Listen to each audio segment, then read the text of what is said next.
Je suis une femme de 46 ans et j'ai un fils de 24 ans. Il s'est récemment fiancé à sa petite amie de lycée, Bianca, qui a 23 ans, il y a environ 4 mois. J'ai proposé de payer 17 000 $ pour le mariage, car mon mari et moi sommes financièrement stables et capables de le faire. Mon fils a dit qu'il couvrirait la moitié des coûts, ce qui me rend heureuse, mais j'ai suggéré qu'il économise cet argent et le mette plutôt pour leur lune de miel. Le problème survient avec les parents de Bianca. Ils affirment tous les deux que nos enfants n'ont pas besoin d'un mariage et que je devrais leur donner, aux parents de Bianca, l'argent, car ils sont sur le point d'être expulsés de leur maison de location. Je ne me suis jamais entendue avec eux. Leur fils aîné est décédé dans un accident de voiture il y a 7 mois et ils payaient leurs factures et leur loyer. Il leur a laissé tout son argent, ce qui était une somme considérable. Cependant, ils ont à peine fait leur deuil et se sont plaints de ne pas pouvoir partir en vacances cette année. Quoi qu'il en soit, les parents de Bianca me disent combien qu'ils ont besoin de l'argent et que Bianca préférerait les voir vivre confortablement plutôt que d'avoir un mariage. Bien sûr, je n'ai pas parlé de cet échange à Bianca et j'ai bloqué ses parents qui continuaient de créer de faux numéros de téléphone pour me contacter.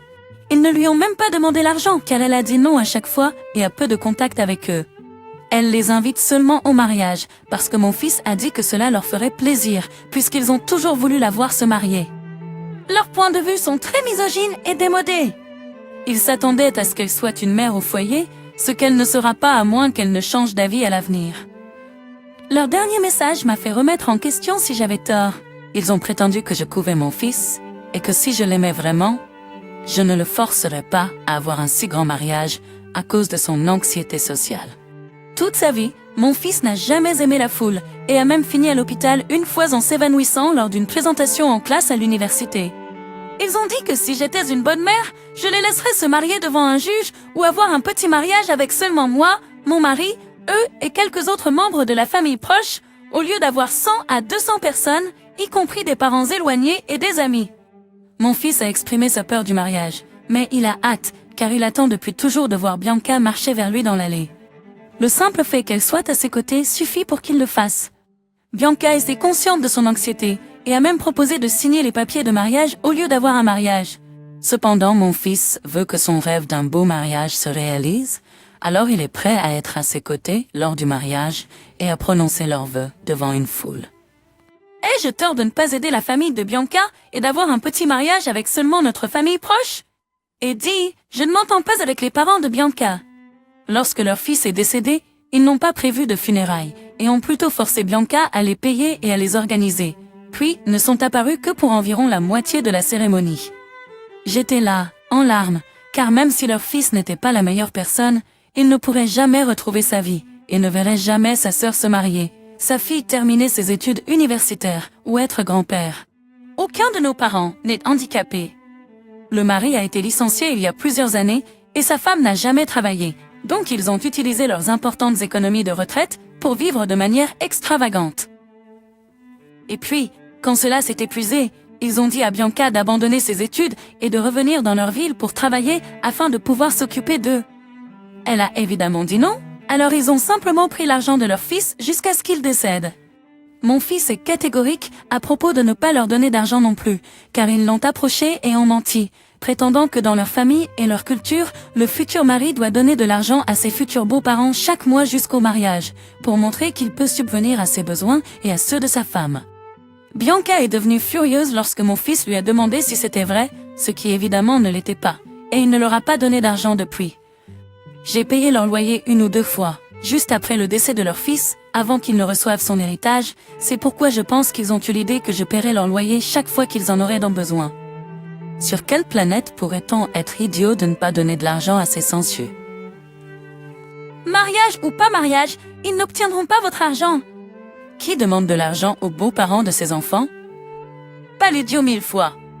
La prochaine fois qu'ils enverront un message ou appelleront, dites-leur franchement qu'ils vous harcèlent et que vous impliquerez la police s'ils ne s'arrêtent pas. Les beaux-parents sont des personnes toxiques. Le fait qu'ils se soucient plus de manquer des vacances que de perdre leur fils en dit long. Toutes choses considérées, votre fils est un saint de les inviter toujours. Je vous suggère de les surveiller de près lors du mariage, au cas où ils essaieraient de vous culpabiliser pour de l'argent du fonds de lune de miel. Et assurez-vous que toutes les cartes de mariage soient déposées dans une boîte verrouillée. Je ne mettrai rien au-dessus de ces personnes pour voler les cartes de mariage contenant de l'argent. Désolé, mais vous êtes l'idiot. Ces parents sont des personnes extrêmement terribles, et vous et votre fils devez arrêter d'être des paillassons et de les laisser harceler votre vie. Dites-leur d'arrêter d'appeler, sinon vous engagerez des poursuites judiciaires. Et dites à votre fils que ses parents ne méritent pas d'être au mariage, et de cesser de mettre la pression sur sa future femme à ce sujet. Pensez-vous honnêtement qu'ils se comporteront bien? Pensez-vous honnêtement qu'ils ne causeront pas délibérément un scandale? Ils ne se soucient pas réellement de votre fils. Ils utiliseront son anxiété comme excuse commode pour essayer d'obtenir de l'argent pour eux-mêmes. Vous devez tous les deux apprendre à être des adultes, à avoir de la colonne vertébrale, à défendre ceux qui le méritent et à chasser ceux qui ne le méritent pas. Ma mère m'a déménagé pendant le divorce et contre la volonté de mon père. Ah, j'avais 8 ans à l'époque! Elle a déménagé à 3 heures de distance parce qu'elle avait besoin d'un réseau de soutien. De toute évidence, elle avait tort, mais j'étais un enfant et je m'y suis adaptée. Mon père a engagé des procédures judiciaires contre ma mère, ce qui a duré 6 ans. Je rendrai visite à mon père pendant la moitié des vacances d'été et de nombreux jours fériés, mais j'aimais vraiment ma vie avec ma mère. Quand j'avais 14 ans, mon père a essentiellement menacé de faire arrêter ma mère si elle ne lui laissait pas la garde de moi. Ainsi, contre mon gré, j'ai été contraint de retourner chez mon père à plein temps. Je détestais être là-bas et je menais essentiellement une vie séparée de celle de mon père et de sa famille.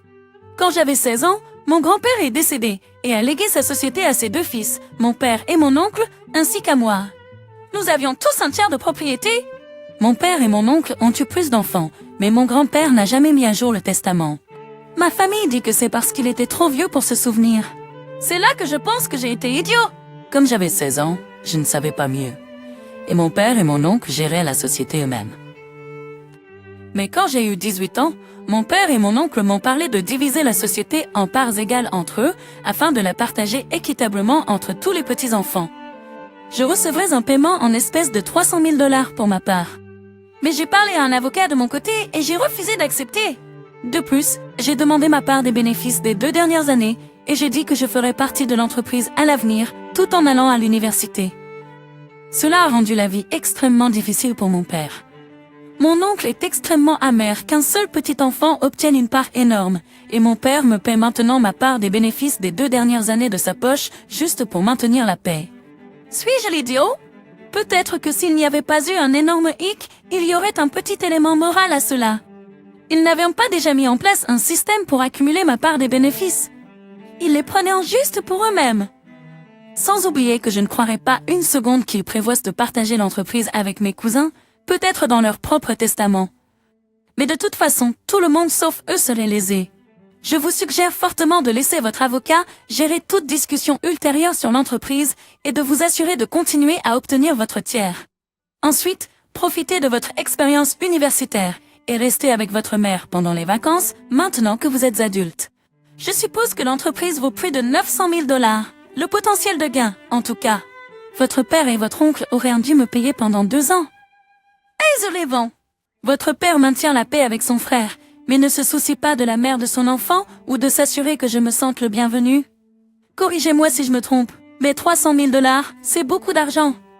Mais s'ils ont offert cela, et si votre père avait l'argent pour maintenir une bataille pour la garde pendant 6 ans lorsque vous étiez en visite de toute façon, je soupçonne que l'entreprise vaut beaucoup plus. Je pensais la même chose.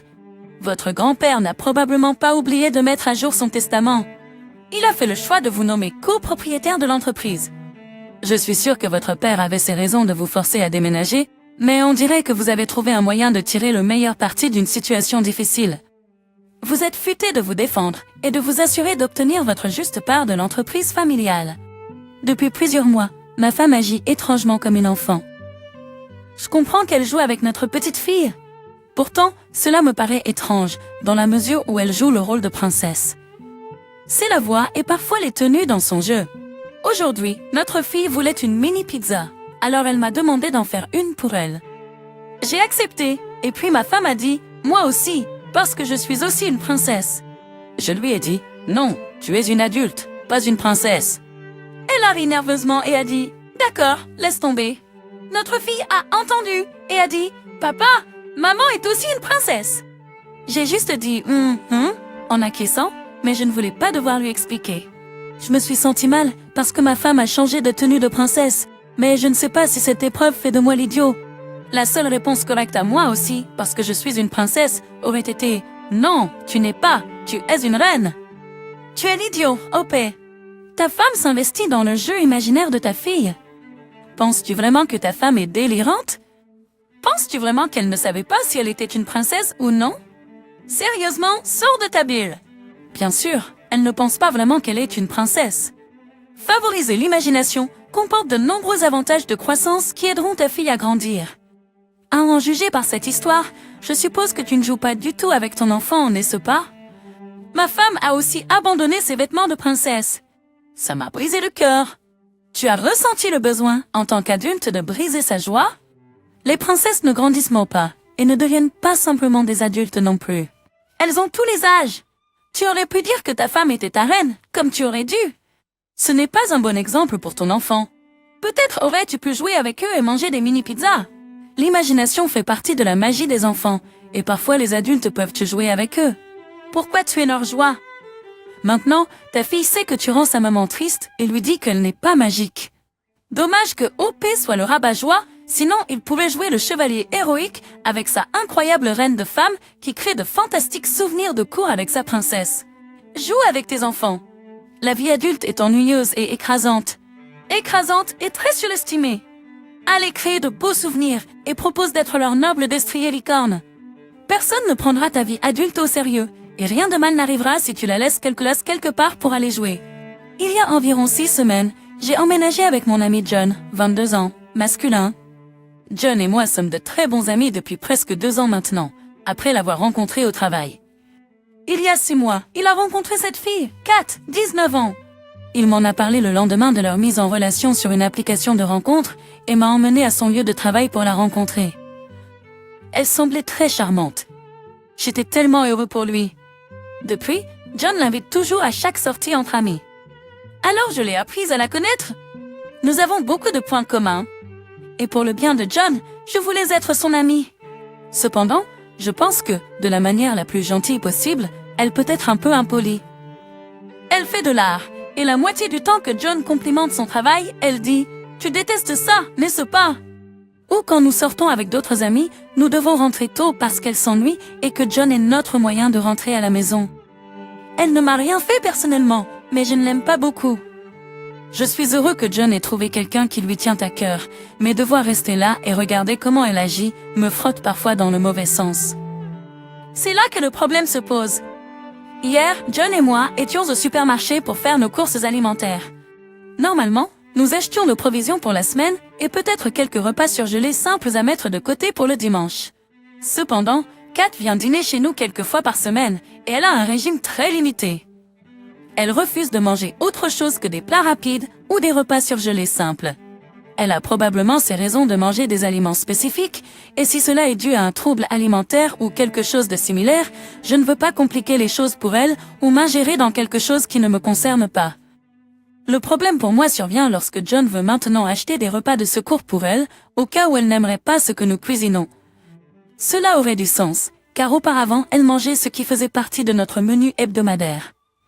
Le problème est que John veut que je contribue financièrement à ces repas supplémentaires pour elle. Lorsque j'ai parlé à John de cela et que j'ai dit que je n'étais pas heureux de payer la moitié de ses repas, il s'est beaucoup agité. Il m'a traité d'égoïste de ne pas vouloir l'aider juste pour économiser de l'argent. Je sais que les repas surgelés ne sont pas la chose la plus chère du monde, mais John est dans une situation financière bien meilleure que la mienne. Et bien que je puisse payer ma part des factures et avoir parfois des sorties avec des amis, je ne veux pas dépenser de l'argent supplémentaire pour les repas d'une fille à laquelle je n'ai aucune réelle connexion, car ces petites sommes s'accumulent. À mes yeux, si Kat n'aime pas ce que nous cuisinons, elle pourrait venir un autre jour, ou John pourrait acheter des repas de secours pour elle de sa poche. Je me sens idiot, mais je ne pense pas que je devrais payer pour la nourriture d'une personne supplémentaire. Si mon petit ami avait une situation similaire à celle de Kat, je considérerais que c'est de ma responsabilité de subvenir à ses besoins alimentaires, et je ne m'attendrai jamais à ce que John paie. Suis-je idiot de penser ainsi? Pas du tout. Cependant, il est temps de prendre du recul financier et social par rapport à John alors qu'il navigue dans sa nouvelle relation. Il ne peut pas s'attendre à ce que vous aidiez financièrement parce que sa copine mange comme un enfant et a besoin de repas de secours. Ce sont des dépenses dans à leur charge et peut-être que des courses séparées s'imposent dès maintenant car vous n'avez plus les mêmes priorités communes. D'un autre côté, je ne continuerai pas à compter sur John pour les trajets si vous voulez constamment rester de retard avec des amis. Honnêtement, on dirait que vos chemins de vie se séparent en ce moment, et il vaut mieux reconnaître cela et ajuster vos attentes mutuelles avant que l'amertume s'installe. Je regarderai aussi d'autres aspects avec John. Je m'occuperai aussi des éventuelles préoccupations en matière de loyer ou de logement plus tôt que tard. Si elle reste, il est peut-être temps de commencer à envisager une stratégie de départ. Peu importe que vous aimiez la petite amie ou que vous souteniez leur relation. Cela n'a rien à voir avec la situation ici. John est vraiment déplacé de s'attendre à ce que vous financiez sa relation, point. C'est tellement exagéré, c'est vraiment fou. Vous devez vous sentir manipulé par John pour penser que vous avez vraiment besoin d'expliquer pourquoi vous ne voulez pas partager les coûts de sa petite amie. Je regarderai aussi d'autres aspects avec John.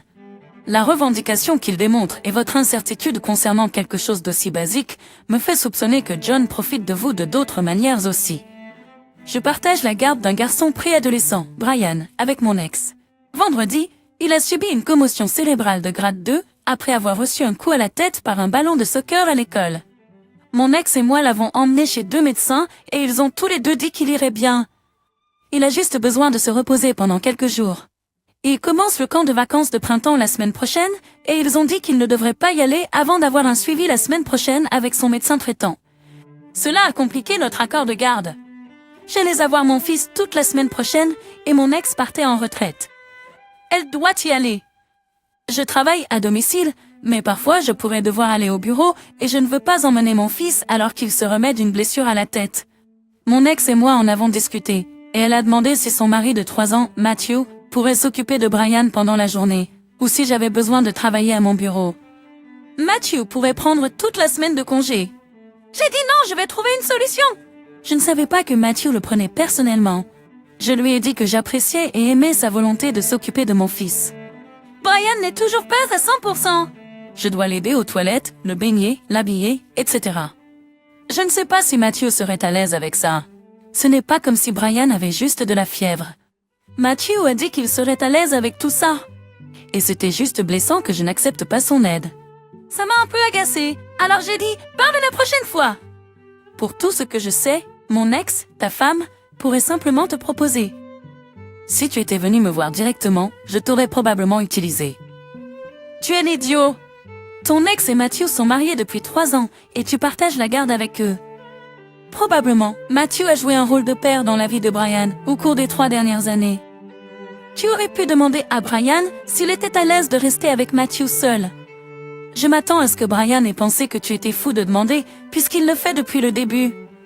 Je parie qu'il ne parle même pas au beau-père, à moins qu'il n'en ait besoin. Et quand il le fait, il est probablement du genre à rejeter tout ce que le gars dit, juste parce que c'est le gars qui a épousé son ex-femme. Je veux dire, il parle de comment il ne s'est pas porté volontaire personnellement, et comment il n'est pas sûr que son fils serait à l'aise avec le gars qu'il connaît probablement depuis un moment, depuis que tu sais que sa mère l'a épousé. Quelqu'un a dit 3 ans? Ouais, OP. Était-ce toujours aussi méprisant envers ton ex-femme? Le fait qu'il ne soit pas assez enthousiaste donne l'impression que tu crées du drame à partir de rien. Crois savoir pourquoi tu es divorcé. Ta plus grande préoccupation devrait être de donner à ton enfant les meilleurs soins dont il a besoin. Parfois, ce n'est pas toi,